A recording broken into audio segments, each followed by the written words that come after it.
পৰা ডিক্লেয়াৰ কৰা world indigenous people's day আমি ইয়াত ডিফু ক্লাবত আমি অবজাৰ্ভ কৰিছোঁ। ইয়াত যিমান ইণ্ডিজিনাছ মানুহ আছে ইয়াত গোট খাইছে আজি। ৰেংমা নাগা, কুকি, শ্যাম, খাচী, গাৰো, ডিমাচা, আমাৰ কাৰ্বি সকলোৱে ইয়াত আমি জইন কৰি, আদিবাসীবিলাকো আছে আমাৰ লগত জইন কৰি পেলাই আমি, দেউৰী আছে, জিমচায়া আছে, আমি ইয়াত অবজাৰ্ভ কৰিছোঁ। এইটো এটা খুব ভাল কথা। UNO পৰাহে আমাক দিছে। আমাৰ যে ইণ্ডিজিনাছ মানুহ গম পোৱা নাই, আমাৰ ইউনিটিৰ কাৰণে, আমাৰ নিজৰ মাটি, আমাৰ নিজৰ কালচাৰ প্ৰটেক্ট কৰিবৰ কাৰণে এই সুবিধাটো আমাক দিয়া হৈছে। সেইকাৰণে আমি আইনমতে সকলোৱে যিটো একচেপ্ট কৰিলে, UNO চাৰ্টাৰটো ইণ্ডিয়া গভৰ্ণমেণ্টটো ছিগনেটৰী হয়। সেইকাৰণে আমি সকলোৱে এইটো অবজাৰ্ভ কৰিছোঁ। লগতে আমি এইটো UNO পৰাহে কৰা, সেইকাৰণে আমি UNO ফ্লেগটো আমি আজি হইষ্ট কৰিছোঁ। UNO পতাকাটো আমি উঠাইছোঁ, আজি হইষ্ট কৰিছোঁ। কাৰ্বি আংলঙত ইণ্ডিজিনাছ মানুহে আজি আমি ইয়াত ইণ্টাৰনেশ্যনেল ইণ্ডিজিনাছ ডে এইটো অবজাৰ্ভ কৰাৰ সময় আমিও কাৰ্বি আংলং মানুহ এতিয়া ইণ্ডিজিনাছ ৰাইট হয় বুলি আমি ইয়াত আহিছে।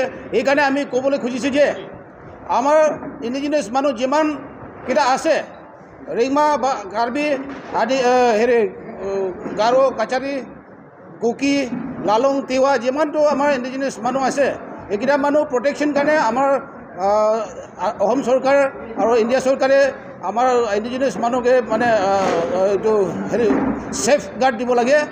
আৰু এতিয়া এটা কথা ক'বলৈ খুজিছে যে ইয়াত এতিয়া কাৰ্বি আংলং বৰ্ডাৰ এৰিয়াত এতিয়া চ'লাৰ প্লাণ্ট কোনটো এইটো প্ৰজেক্টটো দিবলৈ হৈছে, এইটো এনাউন্স কৰি আছে, কিন্তু আমি একদম টোটেলি মানে এইটো এগেইনষ্ট আছে।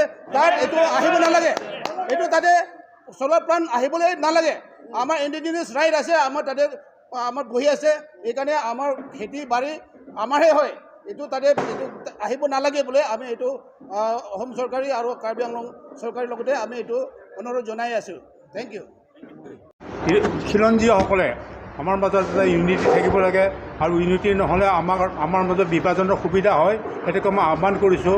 আৰু বিশেষকৈ কাৰ্বি আংলং এটা পাহাৰীয়া জিলাৰ হৈ পেলাই মই ক'ব খোজোঁ যে আমাৰ কাৰণে প্ৰদত্ত সংবিধানৰ প্ৰদত্ত 244A আৰ্টিকলটো বিনা পলমে ইমপ্লিমেণ্ট কৰিব লাগে। সেইটো আমাৰ নতুনকৈ এইটো বিল পাছ কৰিব নালাগে, মাত্ৰ ইমপ্লিমেণ্ট কৰিব লাগে। এইখিনিয়ে মোৰ কৰ্তব্য কোৱা।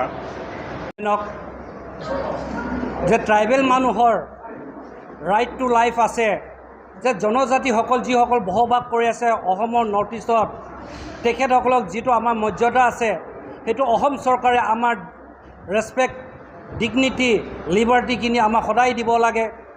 আমাক ট্ৰাইবেলৰ নামত অসম চৰকাৰে ছাবজুগেট কৰিব নালাগে, আমাক ডিছক্ৰিমিনেট কৰিব নালাগে, আমাক অপ্ৰেছ কৰিব নালাগে, আমাক ছাপ্ৰেছ কৰিব নালাগে।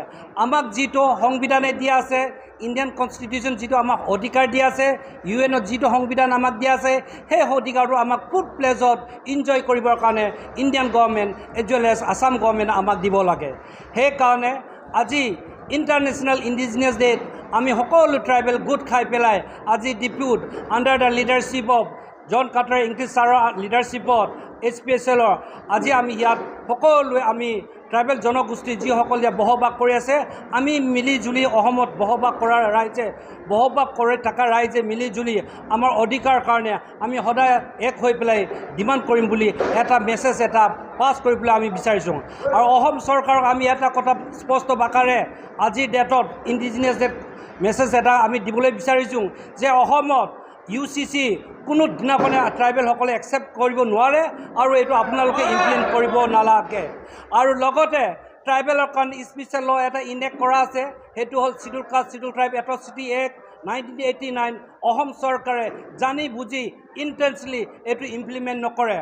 অসম চৰকাৰে আণ্ডাৰ দ্য এট্ৰচিটি এক্টত প্ৰভিজন এটা আছে চেনচিটাইজ কৰিব লাগে পুলিচসকলক, কিন্তু police department OC IPS SP তেখেতসকলে চেনচিটাইজ নকৰাৰ কাৰণে আমি জনজাতিসকলে আমি ন্যায় আজিলৈকে পোৱা নাই।